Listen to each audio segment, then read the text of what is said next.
Salam Aygulu, sabahın xeyir. Nətərsən qardaş, namır nə yox? Qaqa, 118 baş balalı heyvan var, 18 dənəsi ekizdir. Hamısı da bax, belə iri quzuludur.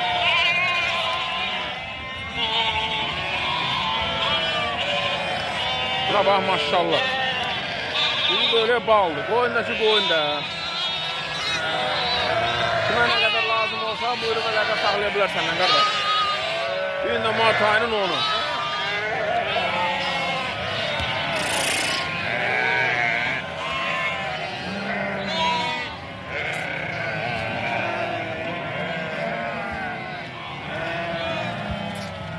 İçində belə bax, qoşluq quzular var ki, hamısı ana baladır.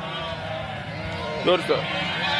Kimə nə qədər lazım olsa, buyurub əlaqə saxlaya bilər səndən qardaş.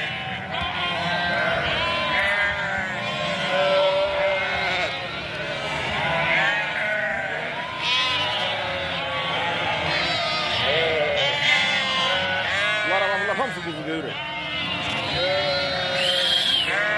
İçində kuzu var ki 22 kilo, 23 kilo ətləri var kuzuların. Bravo. Yüzülərlə hamısı şeydə altına ebalıya bax, maşallah olsun. Özü boyda.